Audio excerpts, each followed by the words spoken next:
en büyük sorunlardan bir tanesi teknoloji çağında eşlerin aynı evde yaşamaları fakat aynı minval üzere, aynı tarz, tutum üzere bir ilişki kuramamalarıdır. Özellikle deprem sonrası ailelerde büyük travmalar meydana geldi. Özellikle Malatya özelinde söylüyorum bunu. Depremden hemen sonra pek çok aile bir araya geldi. Kaynanalar, görümceler bir araya geldi. Aynı evde yaşadılar. 1-2 ay aynı evde oturdular. Ve bunların arasında sürtüşmeler oldu. Erkekler kadınların arasındaki bu sürtüşmeleri düzgün bir şekilde yürütemeyince, o dengeyi sağlayamayınca eşler arasında çok muazzam problemler meydana geldi.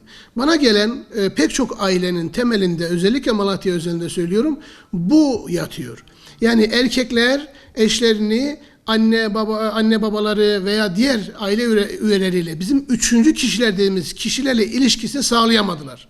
Dolayısıyla kaynana gelin savaşınca bu eşlerin arasına girdi. Ne yazık ki Malatya'mızda depremden sonra çok büyük bir şekilde bir boşanma artışı meydana geldi.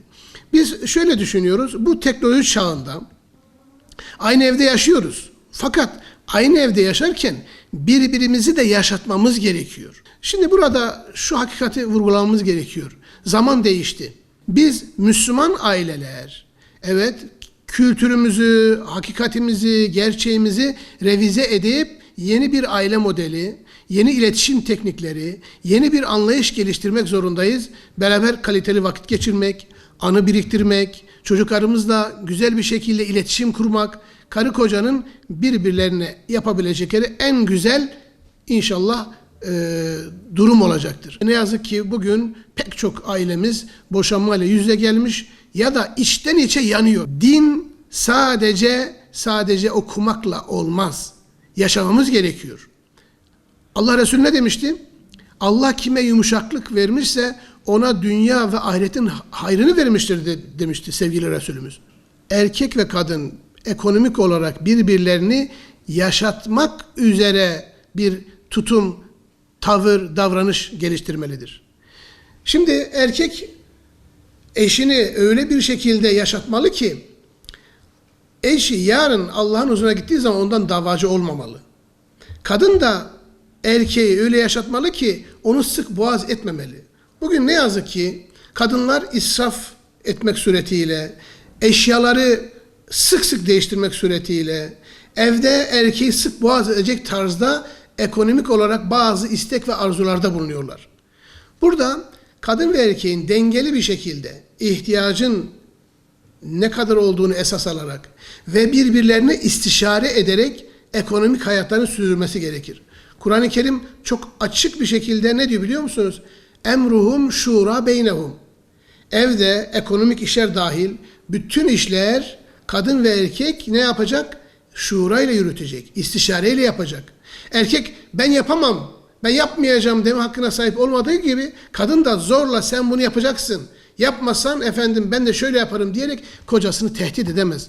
Onun için bugün ekonomik problemlerin yol açtığı pek çok olay ne yazık ki kadın ve erkeği boşanma sürecine getirmiştir.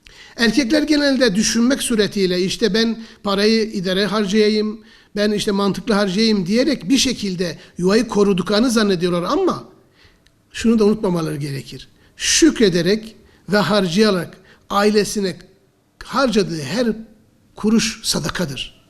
Bu sadakayı verdiğin zaman gönül rahatlığıyla verin. İnanın erkek harcadıkça Allah yerini kat be kat dolduracaktır. Eskiden genelde büyük bir aile yapımız vardı. Dede, nine, çocuklar böyle köklü aile yapıları vardı. Ama bugün çekirdek aile dediğimiz çocuklar ve eşlerin oluşturduğu çekirdek aile yapısı var. Bu çekirdek aile yapısı ne yazık ki büyük bir tehlikeyle daha karşı karşıya. Bireyselleşme. Eskiden aileler yemekte bir araya gelirdi, akşam çayında bir araya gelirdi, çocuklarla beraber hasbihaller, sohbetler yapılırdı, gezmelere beraber gidilirdi, düğüne beraber gidilirdi, taziye beraber gidilirdi. Bugün eşler ne yazık ki internet çağının getirmiş olduğu hız tehlikesinden dolayı o kadar büyük bir ayrışma içindeler ki. Çocuklar, aile, aktarım. Bakın psikolojide bizim ayna nöronlarımız var. Ayna nöron ne demektir? Çocuk anne babaya bakar, eşler birbirine etkilenir. Dolayısıyla ayna nöronlar bugün hareket etmiyor. Çünkü bir araya gelemiyoruz. Kadın bir köşeye çekilmiş telefonla meşgulken erkek başka bir köşeye çekilmiş başka bir telefonla meşgul ve ayrı dünyalar. Aynı ev, ayrı dünyalarda yaşıyoruz. Onun için ne yazık ki bugün birbirimizi anlamak üzerine, birbirimizi değerli kılmak üzerine bir yaşam kalitesi, yaşam mantığı tezahür etmiyor. Bütün nimetlere rağmen. Nimet çok, gelişmişlik çok, hayat güzel ama mutluluk yok ve stres ve sıkıntılar aileyi kaplamış durumda. Boşanmalarda bugün iletişim problemi zirve noktadadır. Bakın, iletişim bugün çağın en büyük aslında değeridir. İletişim çağındayız. Telefonla bir anda herkese ulaşabiliyoruz. Bütün arkadaşlarımızı bir günde arayabiliyoruz. Yüz yüze mesela Ankara, İstanbul, Avrupa istediğimiz yerle telefon görüşmesi, görüntülü görüşebiliyoruz. Ama eve gelince evet yemekten sonra hanımımızla ne kadar görüşebiliyoruz? İşte sorun bu. Ben burada şu noktaya değinmek istiyorum. Bugün iletişim dediğimiz zaman kadın ve erkeğin en büyük problemi eleştiri döngüsüdür. Eleştiri döngüsü.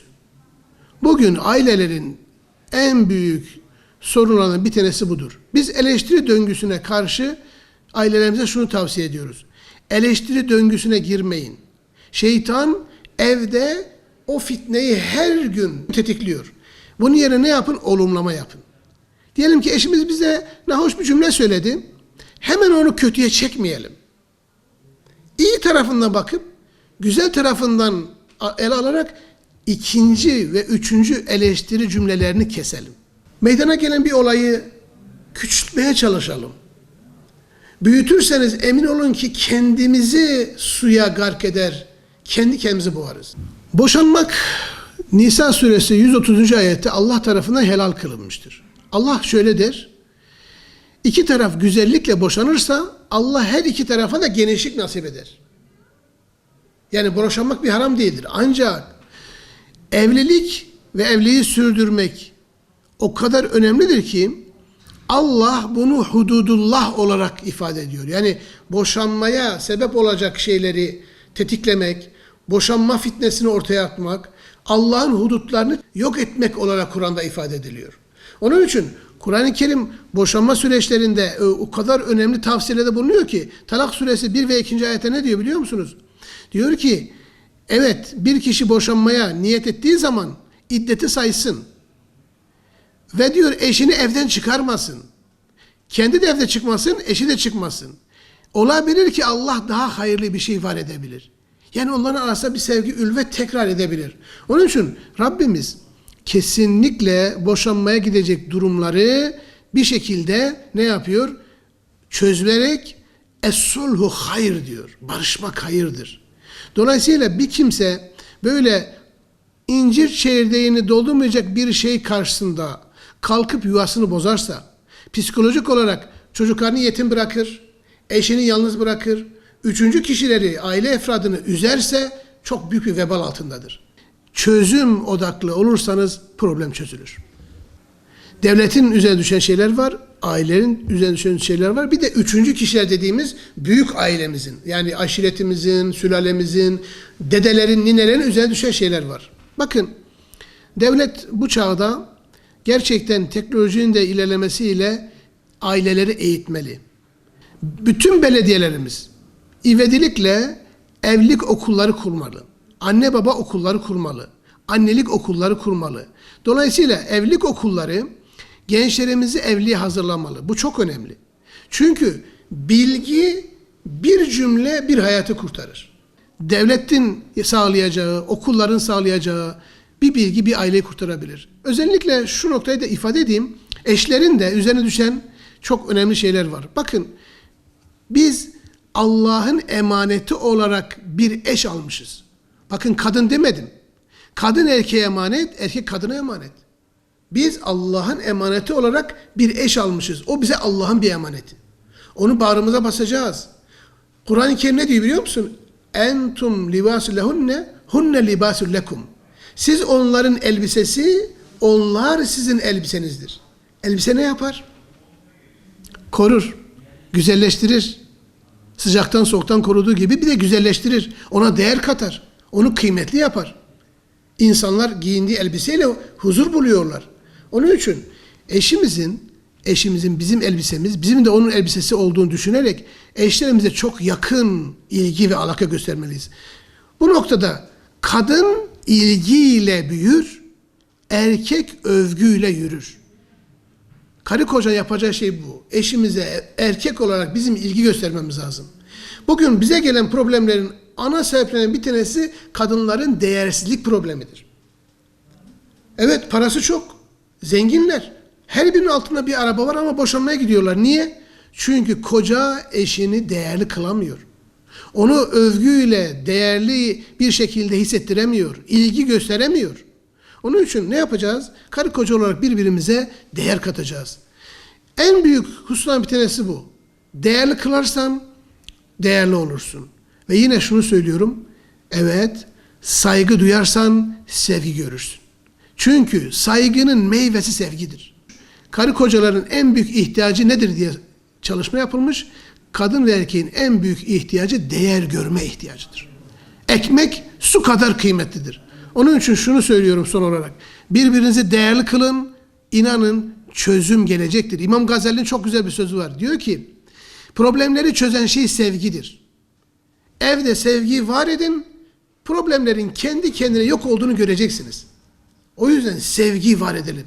İmam Gazali gerçekten çok güzel söylemiş. Sevgiyi var edin, aile gerçekten mutlu ve bahtiyar olacaktır inşallah.